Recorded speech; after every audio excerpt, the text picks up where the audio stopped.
Hi everybody, it's Ashley of Day to Day Social Work. I am a private online tutor and I specialize in assisting people to pass the license exam in social work on the master's and bachelor's level. Tonight I am here to talk to you about some of the changes to the DSM5. Of course, the DSM5 has had a lot of changes as compared to the DSM4. Some additions and some eliminations and things like that. So, of course, I can't cover everything, but I do want to see if I can make a couple videos, hopefully, on some of the changes. So I just decided that I would start with this one. So I don't want to make it too long, so I only picked out just a few disorders to talk about just to see how the reception is on this. So the first disorder, and I do have my notes here. The first disorder that I want to briefly touch on is separation anxiety disorder. So the main things about separation anxiety disorder, as it relates to the changes from the DSM-4 to the DSM-5, are that now the disorder, separation anxiety disorder, is classified as an anxiety disorder in the DSM-5 as opposed to in the DSM-4. It was listed as disorders usually first diagnosed in infancy, childhood, or adolescence. So now that's gone away and it's now under the category of anxiety disorders. Now also, most of it hasn't changed. It's pretty much the same in the DSM-5 as it was in the DSM-4, except that the verbiage has now been updated to include adults. So, whereas before in the DSM-4, you had to be under 18 to be diagnosed with separation anxiety disorder, but now in the DSM-5, you can be diagnosed as an adult. So that's pretty much the main changes to separation anxiety disorder. Also, the duration criteria is now that you have to have the symptoms typically lasting for 6 or more months. That's been added for adults in order to minimize the overdiagnosis of transient fears. So that's another thing. So the basics are that separation anxiety disorder is now an anxiety disorder. Anxiety disorder is in that category, and it's no longer in the disorders usually first diagnosed in infancy, childhood, or adolescence. So that's gone. And then it's now also eligible to be diagnosed to adults. So the next one is excoriation disorder, which is skin picking disorder. That's a new disorder. Nothing really major there.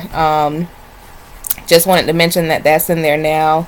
The next one, though, hypochondriasis and illness anxiety disorder. So there's no longer a disorder called hypochondriasis. So that's been eliminated as a disorder in the DSM-5. Now, most people who would previously have been diagnosed with hypochondriasis have some significant somatic symptoms in addition to their high anxiety, high health anxiety. So they would now receive a DSM-5 diagnosis of somatic symptom disorder. So in DSM-4, if you were diagnosed with hypochondriasis, you would have had some kind of physical somatic symptom in addition to your high anxiety about your health. Now you would not be diagnosed with hypochondriasis. You would now be diagnosed with somatic symptom disorder. So hypochondriasis is gone. Now, for those people who have high anxiety about their health but don't have any somatic symptoms or physical symptoms in their body, they are now diagnosed with illness anxiety disorder in the DSM-5. So the main difference here is that you would be diagnosed with somatic symptom disorder if you have a high anxiety about your health and you also have some physical somatic symptoms, and then you would be diagnosed with illness anxiety disorder if you have high anxiety about your health but no somatic symptoms. So that's the difference in that. And then also, like I said, hypochondriasis is no longer a disorder in the DSM-5. Then I wanted to talk about intermittent explosive disorder. Now, The thing about, let me scroll up. Okay, so the primary change in DSM-5 as it relates to IED, which is Intermittent Explosive Disorder, is the type of aggression or the type of aggressive outbursts that should be considered.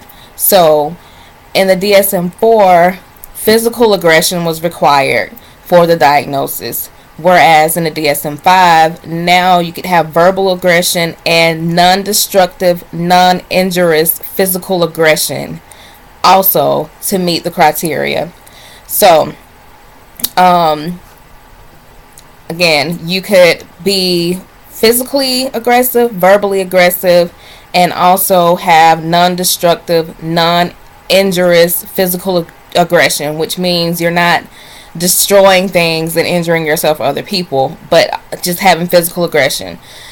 DSM-5 also provides more specific criteria defining the frequency needed to meet the criteria and specifies that the aggressive outbursts are impulsive and or anger-based in nature, and they must cause marked distress, cause impairment in occupational or interpersonal functioning, or be associated with negative financial or legal consequences. So these, the frequency, which, I just took notes here, but the frequency has been more defined, and then also these aggressive outbursts have to be anger-based, and then they also have to have some kind of social impact on your social life, basically. So it's impacting your job or your interpersonal functioning or your social life with other people. And then also it has to have a negative effect, or it can have a negative effects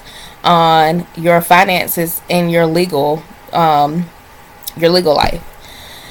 Because of the limited amount of research on the disorder in young children and the potential of the difficulty of distinguishing between intermittent explosive disorder and just a normal temper tantrum in a child, the minimum age of the diagnosis has to be age 6. That's the requirement. So you got to be at least age 6. Anybody under age 6, they don't know if it's just the kid is having a temper tantrum or if the kid has IED. So that's that one. And then the last one I wanted to talk about is PMDD, and that's premenstrual dysphoric disorder. So this is a new one. It's kind of controversial. Some people think that it doesn't exist. As for us women, we know that PMS is real. We know that the symptoms are real. We know that it's painful and that kind of thing, but there's some people who don't believe in this PMDD because they feel like it's too extreme and all this stuff. And I don't know, I've never met anybody with it, but I've heard people tell me stories about people who they know who have been diagnosed with PMDD.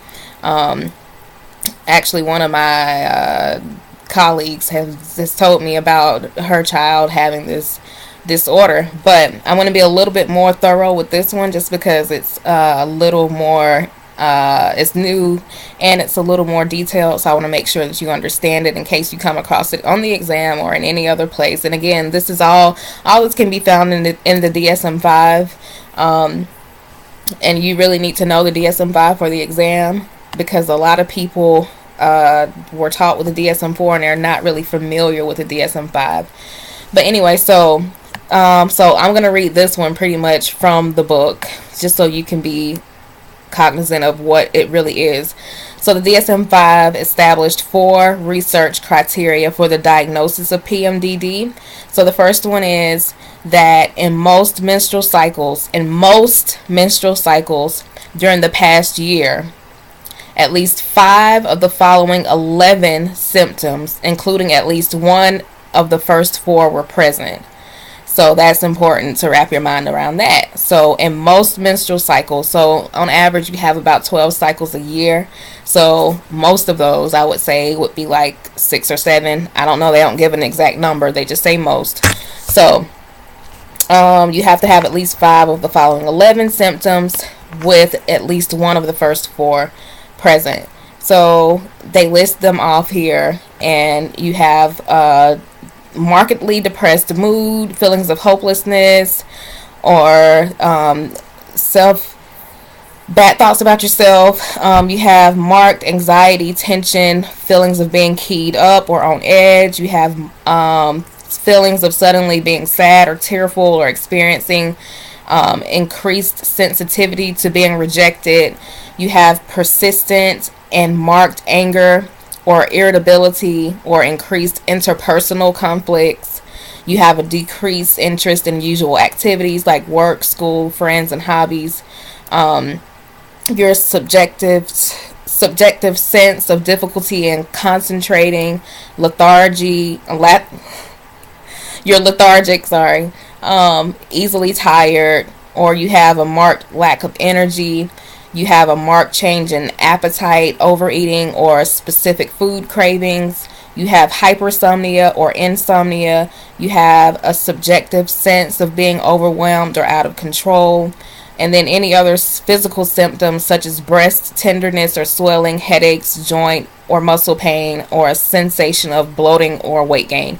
So you have to have at least 5 of those 11 symptoms, and you have to have at least one of the first 4, which the first 4 pretty much deals with emotions. So depressed mood, feelings of hopelessness, bad thoughts about yourself, and then anxiety, tension, feelings of being keyed up or on edge, and suddenly feeling sad or tearful, or you're sensitive to rejection. All those things about your emotional state, you have to have at least one of those, and then 4 of the others. So you have to have those in order to get the diagnosis. And the symptoms must have been present for most of the time during the last week of the luteal phase of your cycle. Most must have begun to remit within the first few days of the onset of your menstrual flow, and must be absent in the week after your period. So you have to have had these symptoms for most of the week before your period, and they have to have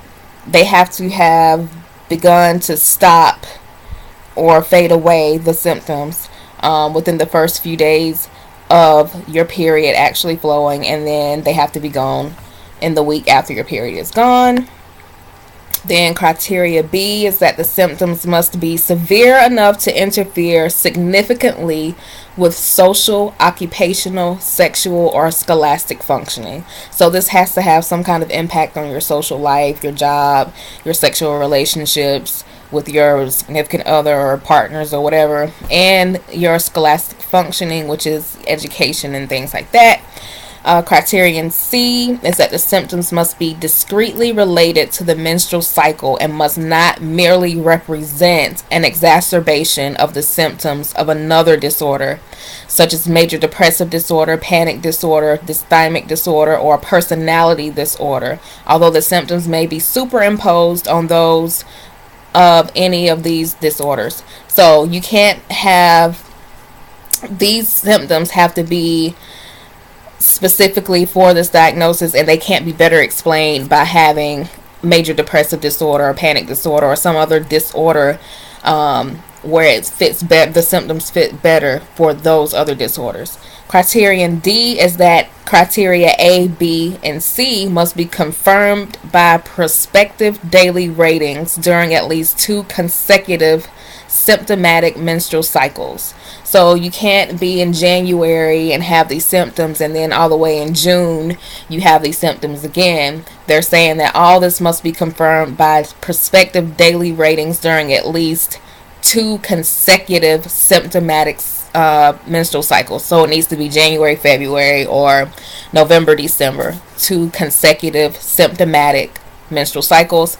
And then it says, of the 11 symptoms listed in the DSM5, 10 are emotional and behavioral in nature. Only 1 includes multiple common physical symptoms. Thus, PMDD defines a narrow group of women with the most severe premenstrual emotional symptoms with functional impairment. So this is all about emotions more so than physical symptoms. So, and it's saying that, a lot of women don't experience this. It's a very small number because it's emotional and not physical.